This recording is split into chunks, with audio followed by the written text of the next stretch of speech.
Hola, muy buenas noches, bienvenidos. Empezamos la semana en 2018 y la verdad no deja de agitarse el ambiente político.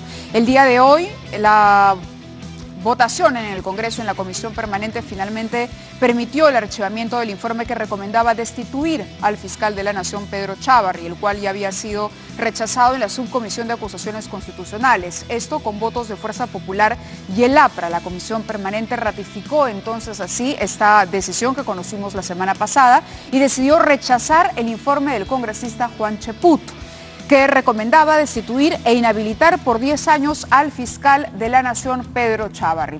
Esto en momentos en que Fuerza Popular y el partido aprista están sumamente complicados con las investigaciones que realiza el equipo especial de la Fiscalía para el caso Lava Jato. ¿Es una coincidencia? ¿Es en efecto un blindaje a Chávarri para obtener algún tipo de rédito o ventaja en esas investigaciones que se deben hacer en el Ministerio Público sin ningún tipo de tinte político? Vamos a hablar de varios temas, esto cuando la última información que hemos conocido es justamente a través de la congresista Úrsula Letona, la detención de los dos asesores más importantes de Keiko Fujimori en Fuerza Popular, Ana Hertz y Pierre Figari. Escuchemos a la congresista.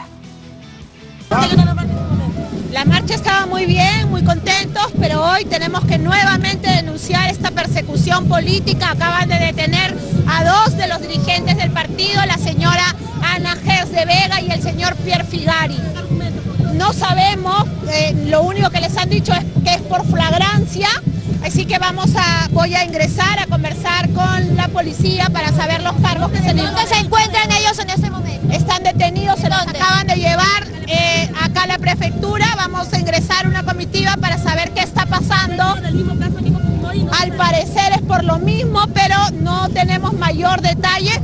Sí denunciar a la prensa que esta persecución continúa. Somos víctimas constantes de amedrentamientos, de arrestos a nuestros dirigentes cuando no hay ningún hecho probado. Les pedimos que permitan un debido proceso, que las personas presenten y lleven este proceso de investigación en libertad, que es lo que corresponde. El principio de presunción de inocencia debe primar en estos casos. ¿Dónde han estado ellos al momento de marcha? Con nosotros, hemos estado todos y ha venido la policía y los ha detenido.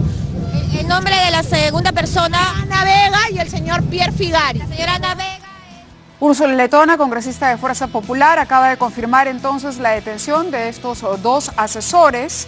Esto sería una ampliación a la detención preliminar que ordenó justamente que Keiko Fujimori fuese detenida junto a otros integrantes de esa organización partidaria también y de otras personas que participaron en la recaudación de dinero durante la campaña de Fuerza Popular en el año 2011. Esto correspondería al mismo caso, pero en cualquier momento apenas llegue más información estaremos con ustedes comunicándola. Lo otro era el tema del fiscal Chávarri. La semana pasada se había dicho no al blindaje, hay motivos, decía el congresista Juan Cheput, quien se encargó de redactar y de sustentar el informe el día de hoy, dijo aquí hay motivos para creer que el señor Chávarri debería ser investigado. No se trata de una sentencia, se trata de un trámite en el Congreso de la República que permitiría al propio señor Chávarri aclarar su situación y poder dirigir los destinos del Ministerio Público sin ningún tipo de duda o de velo de sospecha sobre él. El señor Chávarri, al contrario, ha salido luego de esta decisión bastante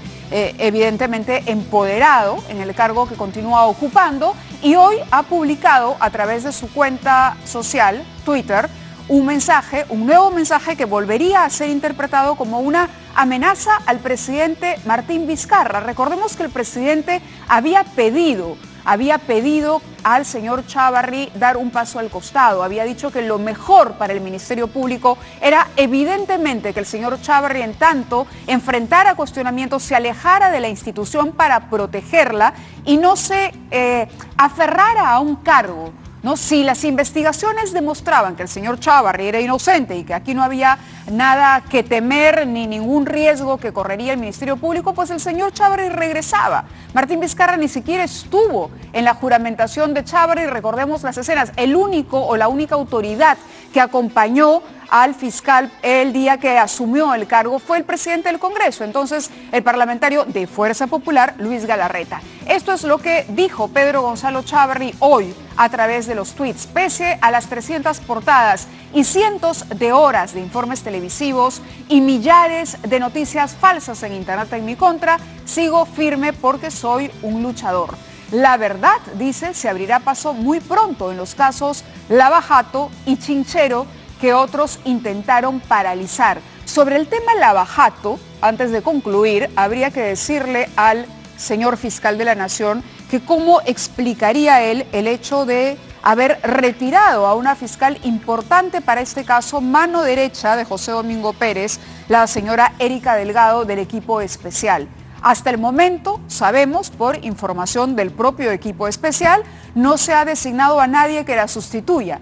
Es decir, le han quitado un brazo al equipo especial y sin embargo este brazo no se ha repuesto. Tampoco había ninguna queja, ninguna molestia con el trabajo. Por el contrario, parece que el equipo avanzaba con celeridad y en ese momento se decide inconsultamente retirar a una miembro del equipo. Eso es debilitar o fortalecer las investigaciones del caso Lava Jato. En cuanto a Chinchero, esto sí suena a una segunda velada amenaza contra el presidente Martín Vizcarra. En un tuit anterior, el señor Chávarri le había dicho directamente al presidente de la República: ojo, ponderación, presidente, sus 23 procesos, 23 de los cuales tienen que ver con su trabajo en Moquegua, se están viendo con el respeto al debido proceso. Era una suerte de medición de fuerzas entre el fiscal de la Nación y el presidente de la República, cuya opinión había sido sumamente crítica respecto a al cargo que ocupa hoy el cuestionado fiscal Chávarri. Ponderación, presidente, este es justamente el tuit anterior, y el propio presidente Martín Vizcarra dijo que nadie podía amenazar a la presidencia de la República. Este era el tono. Basta de interferencias, es decir, presidente, usted se está metiendo en mis fueros. Ojo, las 46 denuncias en su contra, 43 de su propio pueblo, serán tramitadas con el debido proceso. Respete a las instituciones y a la democracia. ¿Por qué tendría que aclarar el fiscal Chávarri que las denuncias se iban a procesar con el debido proceso? ¿No es el debido proceso algo regular o es un favor extraordinario, una consideración particular que tendría el señor Chávarri para con el presidente de la República después de pedirle ponderación? Está con nosotros el presidente del Consejo de Ministros, César Villanueva. Muy buenas noches y muchísimas gracias por atender a nuestra invitación. Y evidentemente la primera pregunta tiene que ver con este tuit. ¿Esta es una segunda amenaza al presidente Vizcarra por el caso Chinchero? Sí, si se lee la última, en el caso de Lava Jato y el caso de Chincheros, sin duda alguna, pero esta es la más directa, sin duda. La anterior. La anterior. La anterior, pero el día de hoy tenemos un fiscal empoderado. Sí. Un fiscal que no va a ser investigado a pesar de todos los indicios y sospechas que hay. No, Fuerza Popular y el Partido Aprista, justamente los dos partidos políticos que están siendo investigados por el equipo especial en este momento, son los que han protegido al señor Chávarri de esa investigación. Sus comentarios primero. Bueno, en lo primero es que el doctor Chávarri pide ponderación, pero se olvida de que él es la máxima autoridad en el Ministerio Público y por esa misma razón no podría sacar un hecho de 46 casos que tiene el presidente Vizcarra, ¿no?, como una amenaza. Lo digo en ese sentido porque el hecho de pedir una investigación al presidente Vizcarra no es un problema. Cualquier ciudadano tiene que seguir las investigaciones cuando el caso amerita, por cierto, y en eso no es el problema es que en la función de autoridad él saca una cosa de estas, ¿no? Entonces no es tanto el debido proceso, en primer lugar. En segundo lugar, el que ha sucedido en el Congreso es una decisión finalmente de un Congreso que anda de acierto o de desacierto en desacierto y que no creo que el blindaje del doctor Chávarri pueda ser permanente, ¿no? Porque su propia institucionalidad tiene que entrar a ver en algún momento, porque el daño es al Ministerio Público, a la institucionalidad, no es al presidente Vizcarra, que lógicamente no puede haber ese tipo de trato entre las máximas autoridades. Sin embargo, yo pienso de que en su momento las cosas tomarán el camino que tiene que tomarse, ¿no? Y cada uno tendrá que responder por los actos o por las amenazas que haga. Cosas importantes que estoy destacando de sus respuestas. Uno, entonces usted considera que esta sí es una amenaza, una nueva amenaza al presidente de la República con reabrir el caso Chinchero. ¿Cuál es la situación del caso Chinchero en la Fiscalía? Hasta donde sabíamos estaba archivada esa investigación. Está archivada. Está archivada. Ha sido investigada en su amplitud y está archivada. ¿Hay alguna diligencia pendiente o es un archivamiento ya? Que yo sepa, es un archivamiento definitivo, ¿no? Pero ¿el presidente le ha expresado algún tipo de preocupación por este caso? Ninguna. O sea, nos ha manifestado todos los casos que te digo, ¿no? Incluso las 46 denuncias a las que hacía alusión. Incluso las 46, ¿no? Y el presidente Vizcarra no tiene ninguna responsabilidad en ninguna de ellas. Ha ido eliminando por la propia investigación. Él no tiene ningún problema, nunca ha hecho problemas si lo investiga, ¿no? Y esos resultados han salido positivos en función a su inocencia en los casos que se le quiere imputar, ¿no? Está clara la posición del Poder Ejecutivo con relación al fiscal. El Poder Ejecutivo, el gobierno de Martín Vizcarra, no aprueba la continuidad de Pedro Chávarri en la Fiscalía de la Nación. Se lo ha dicho siempre desde el principio, y cuando se le ha pedido, se le ha invocado a ponerse a un costado mientras, ¿no es cierto?, duran investigaciones que se puede hacer. En tanto es la máxima autoridad de de una de las instituciones más importantes que tiene que ver contra la lucha contra la corrupción y parte de lo que es la administración de justicia. Entonces, en una etapa donde todos queremos luchar contra la corrupción, hubiese tomado ese camino. Eso no significa estar juzgando al doctor Chávarri si es culpable o inocente. Estamos simplemente diciendo hay que seguir trabajando hacia adelante, hágase a un costado mientras duran las investigaciones y después puede volver a su cargo.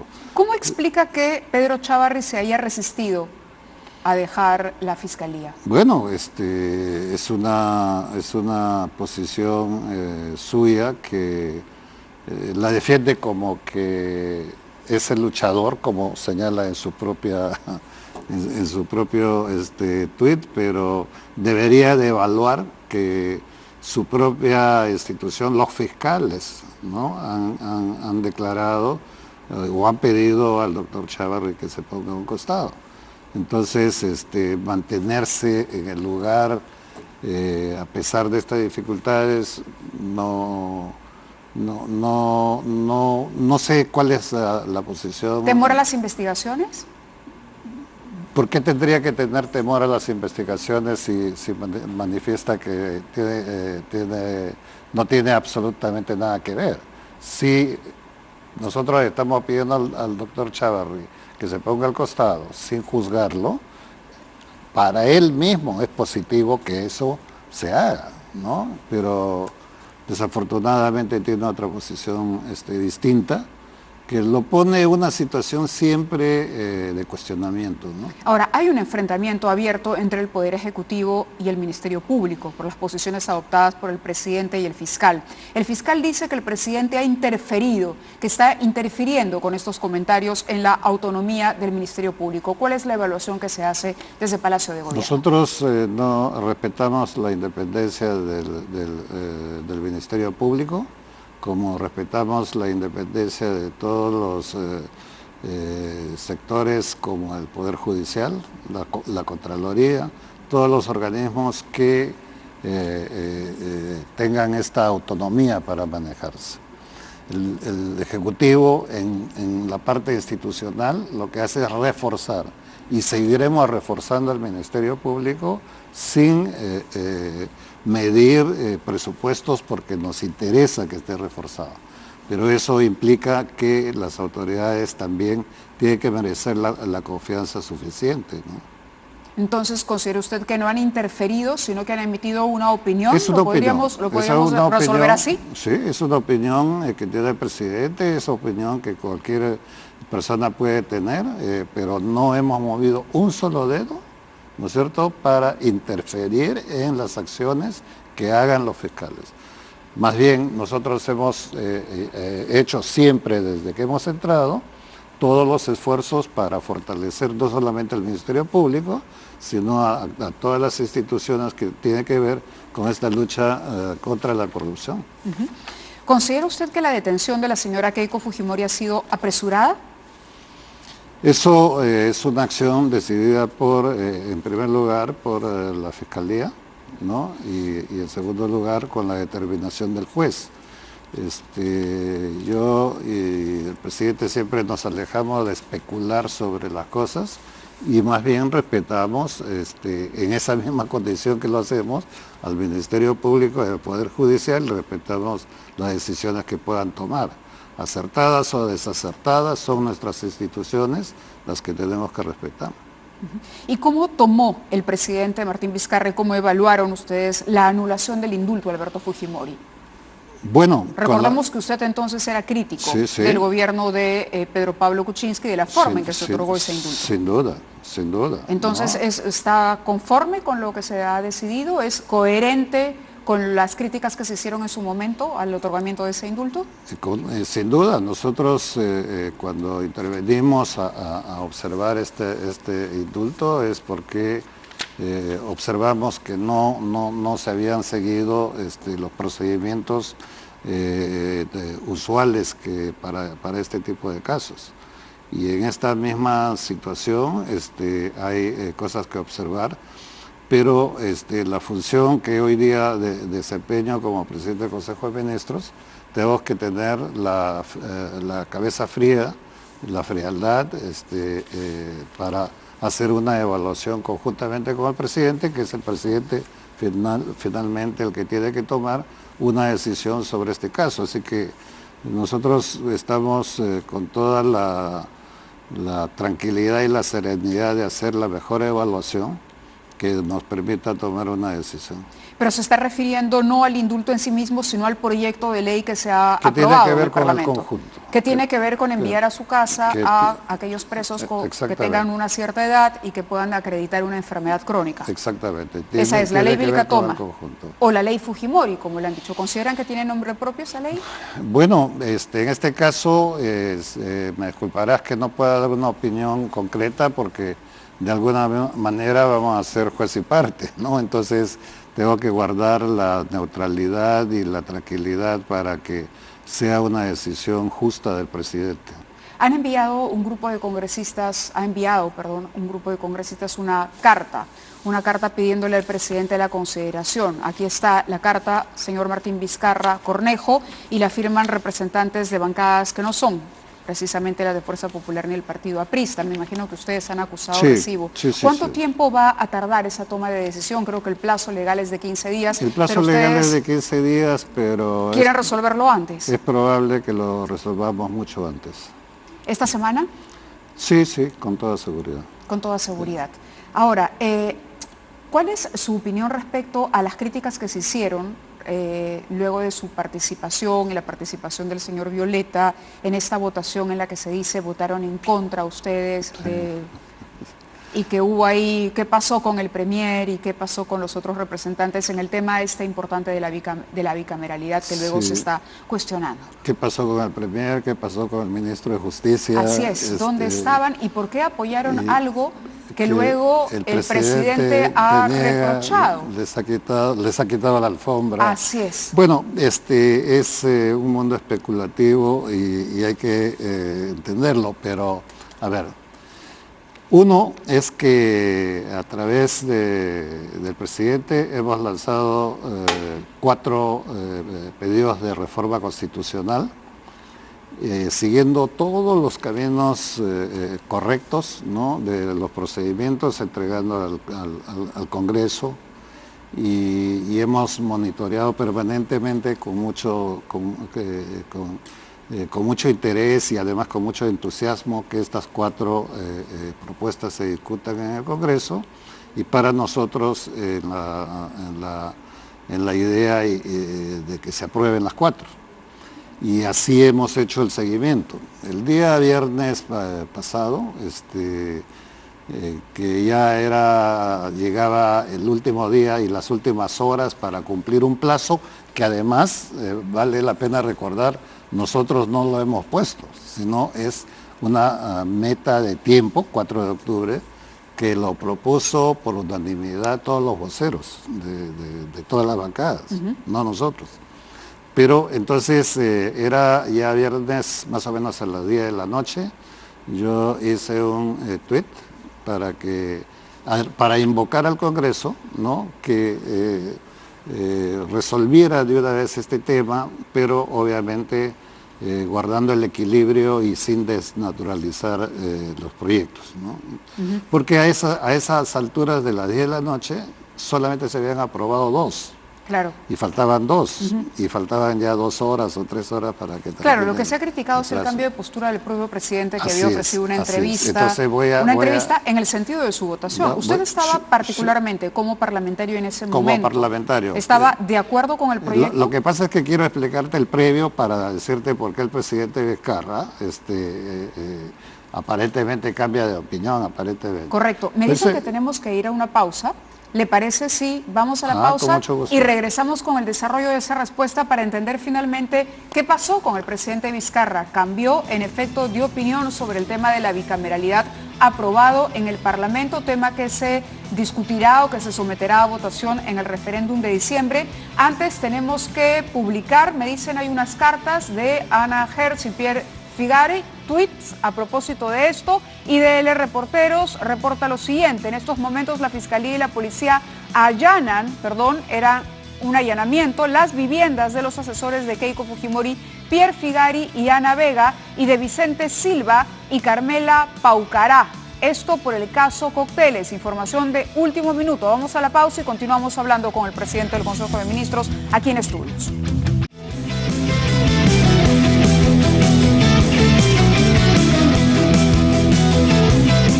Continuamos con el presidente del Consejo de Ministros y estábamos por desarrollar la historia tras bastidores de este aparente cambio de opinión del presidente Martín Vizcarra, quien salió en una entrevista a elogiar la aprobación de las reformas aprobadas en el Congreso de la República, y luego tiene un pronunciamiento contrario al proyecto aprobado sobre el tema de la bicameralidad, en concreto al punto que hace un llamado a que se aprueben 3 de las 4, que se marque 3 sí y un no en el referéndum programado para convocado ya para el 9 de diciembre. Muy bien, nosotros seguimos pensando de que la bicameralidad es lo mejor que podría tener como cambio nuestro Congreso. Porque después hemos ido saludando cada propuesta aprobada, y ese día, que era lo que quería manifestarte, faltaban pocas horas, 2 horas para ser más concreto, sí, para terminar el día, el plazo. Solamente se había aprobado 2. Se había avanzado muchas discusiones con el tema de la bicameralidad, pero deformando lo que nosotros habíamos planteado. ¿Por el tema de la cuestión de confianza en particular? En particular sobre el tema de confianza, el tema de la paridad también estaba allí. Claro, pero estaba el tema de la paridad, pero lo grave acá, si me permite, era que se decía que esta reforma, esta modificación, lo que hacía era atar de manos al Poder Ejecutivo para un eventual cierre del Parlamento. Es decir, recortaba esa posibilidad y por lo tanto afectaba el equilibrio de poderes. Al Ejecutivo a futuro, no a nosotros. A futuro. A futuro. Pero esa es la lectura que se hizo. Es la lectura que se hace. Es la lectura, porque desde el momento que tú cambias la situación de confianza, ya no hay el equilibrio de poderes. Ya no hay el equilibrio de poderes. Y nuestra responsabilidad, aun cuando no nos afecte a nosotros, es cuidar ese equilibrio de poderes. Primera cosa. Segunda cosa, no fue ese el elemento que nosotros presentamos. Solamente si agarráramos eso, además de las otras, pero este punto de la cuestión de confianza desnaturaliza el proyecto.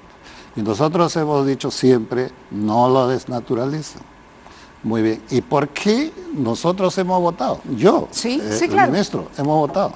Porque si no votábamos, si perdía eso, no se aprobaban las 4. Entonces lo que quisimos es, ya pues, pásalo, aun cuando no nos guste la fórmula, pásalo para que se discuta la 4ª. ¿Y luego hacemos campaña por el no?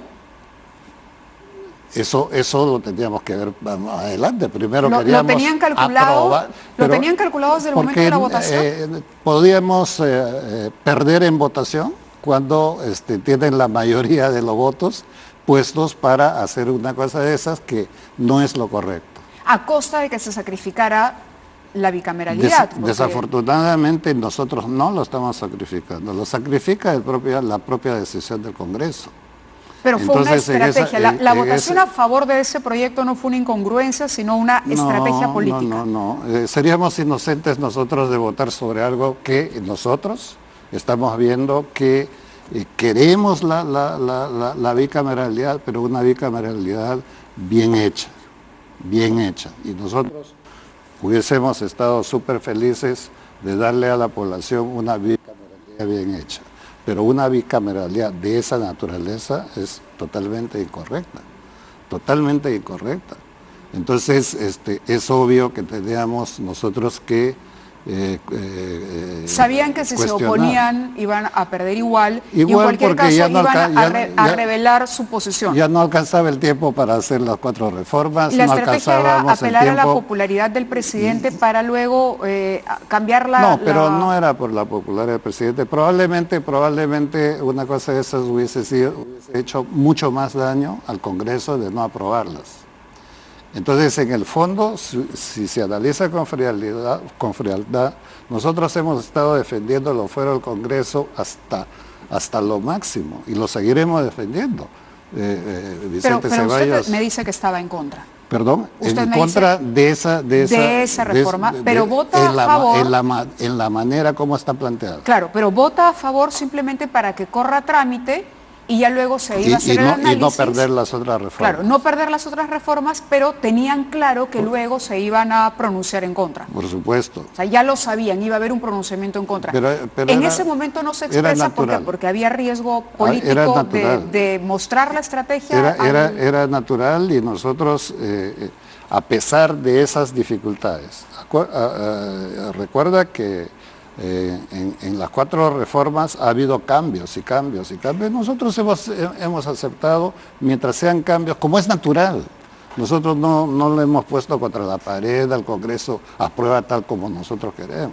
Ha habido los ajustes en lo referente a la reforma del Consejo Nacional, del Consejo de la Magistratura.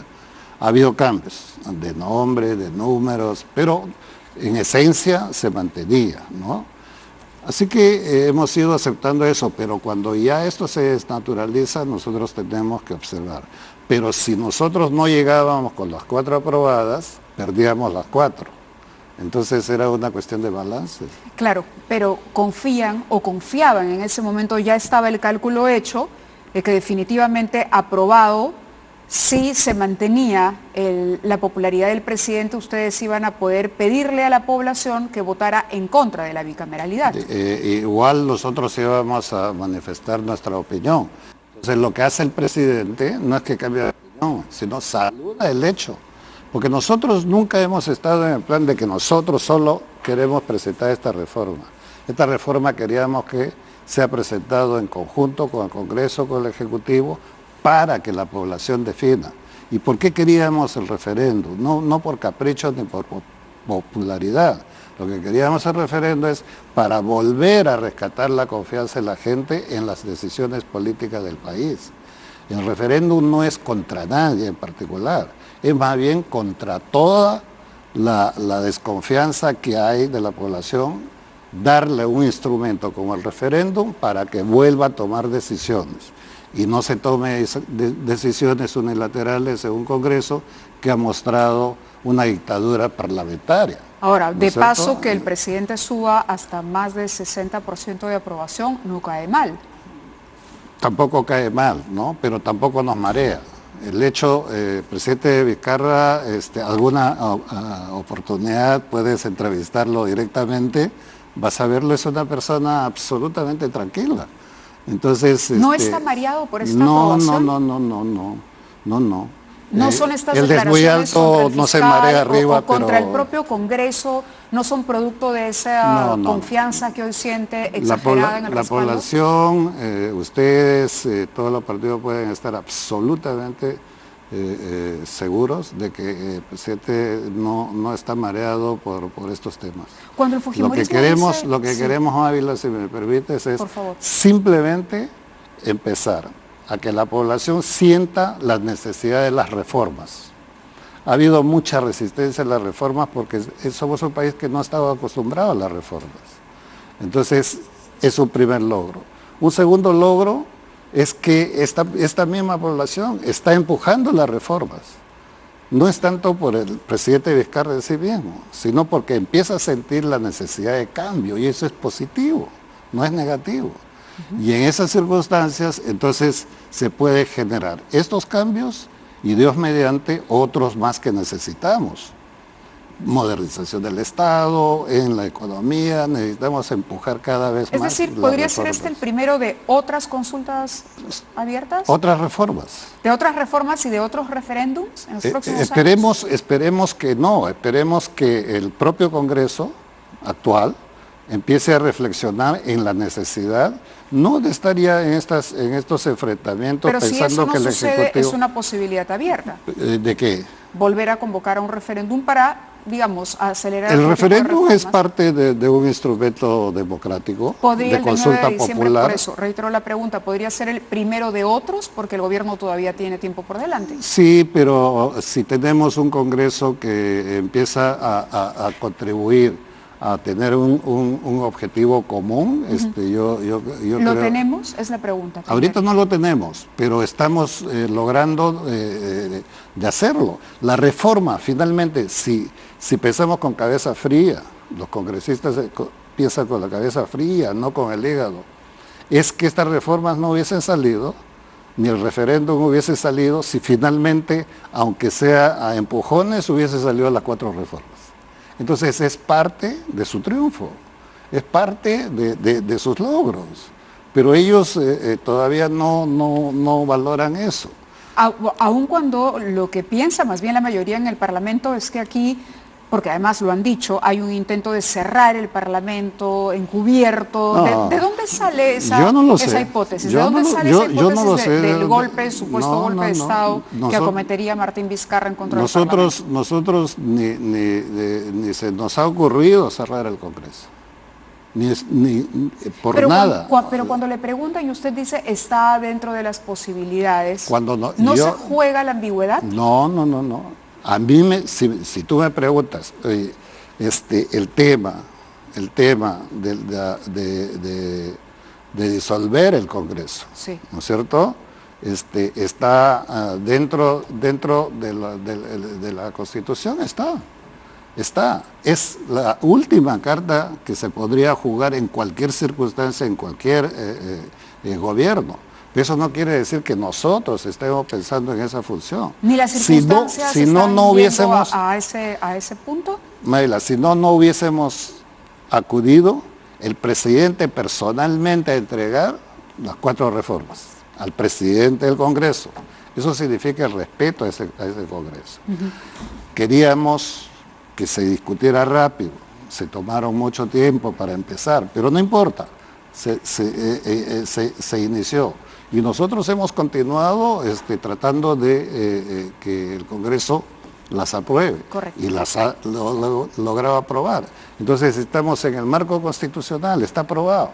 Ahora lo que nos queda es juntos, todo el país, ver con mucho entusiasmo la participación del referéndum y finalmente estas situaciones van a volver a su cauce normal y yo espero que haya un acuerdo, una agenda común entre el Ejecutivo y el Congreso a futuro. Ojalá así sea. Le agradezco mucho su presencia en el programa. No, Muchísimas como siempre, gracias. muchas gracias.